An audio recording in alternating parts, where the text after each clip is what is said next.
Hi everybody. Well, I should talk about my last group cruise on the Discovery Princess, cause it was as close to being perfect as I could have hoped for.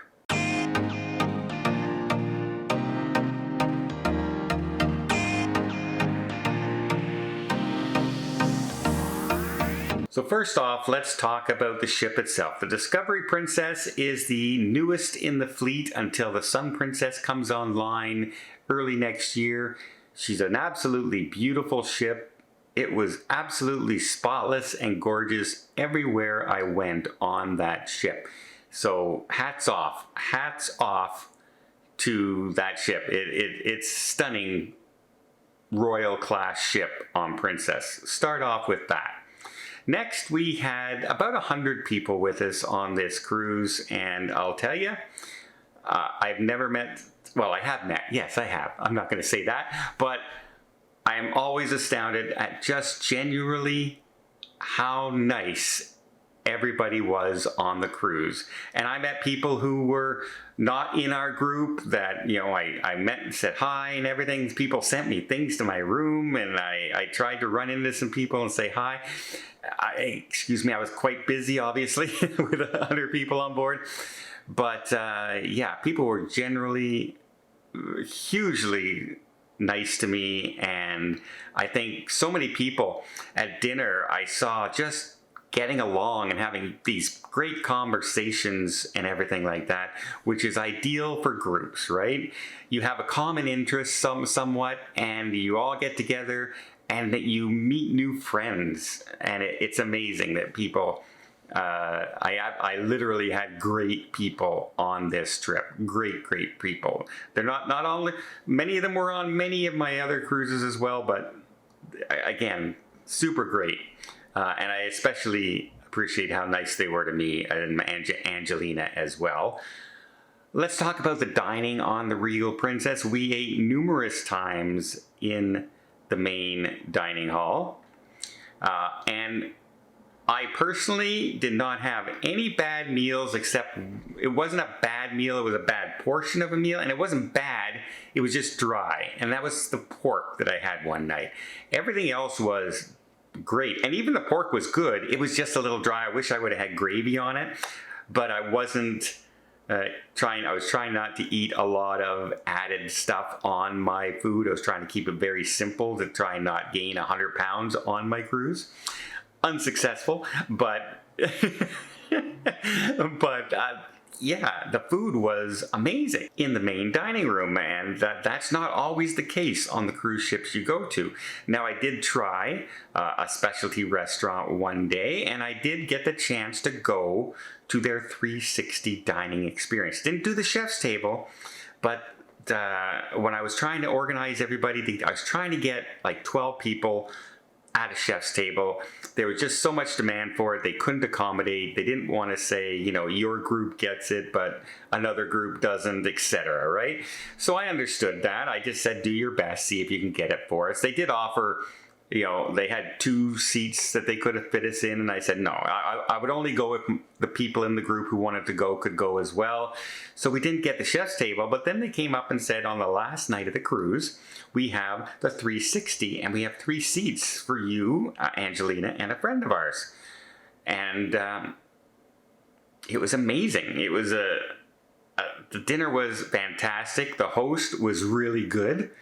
And just the 360 scene, it's like it's all 3D screens around you, and it's immersive, and the food was great. Lots of different tastes, and it's from the different countries you're looking at the screen, and there's a story to it, and you meet the farmers and the producers and the bakers and the people who came up with the meals and the ingredients. Really cool experience. I highly recommend it if anyone out there gets a chance to do it. Normally it's reserved for people who are sailing in the suites, but the odd time, a high circle number might also get in there, or if they don't happen to have enough suite guests going, they may offer it to other guests as well. I know they want to have all the seats in there available, and there's 20 chairs for that. So, yes. Okay. What else can I talk about? The entertainment on board, they were really good. Really enjoyed the shows. I saw a brand new show on board that I had never seen before. I still preferred the original first show, Rock Opera, more than that one, but they were both really, really good. And the last thing I really got to talk about is the service on board. I had nobody complaining about the service on board, and we had some issues. There were numerous types of issues that happened, from charges that showed up that people didn't know about, to cabin questions, to et cetera, et cetera. And when they went down to the front desk and talked to the people in the front desk, it got resolved like that. Like that. It was one of the best customer services I've ever seen on a cruise ship.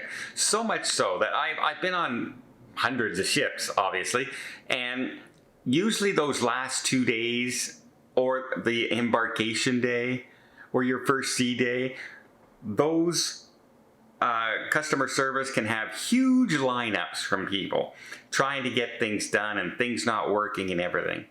At no point did I come across more than 2 or 3 people waiting in line at any given time at customer service. And when I see that, that means things are going smoothly.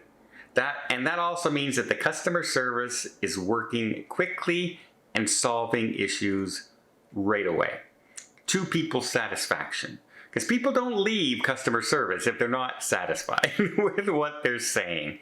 So I have to say, I was very, very impressed with the crew and everybody involved on the Discovery Princess. And I mean everybody involved, from the stateroom attendants, the entertainment staff, to the cruise director, to customer service, to when people met the captain at the captain's circle.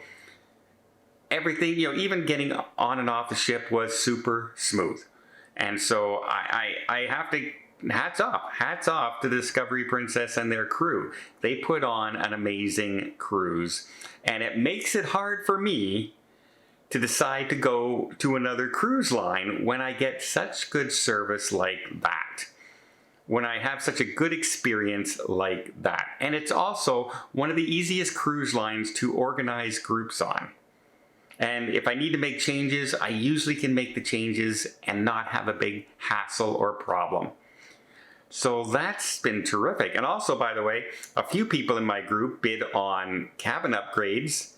And even though the ships were sold out, they did get some cabin upgrades anyway. Not to the suites. I don't think anyone got up into the big suite category. But they, from an inside to a balcony, from a balcony to a mini suite, from a balcony to a deluxe balcony, those kind of things, they did win those as well, which was great, because that would free up like some cheaper cabins inside Ocean View for people who want to sail last minute on those cruises. And yeah, I'm very, very happy with the service I got.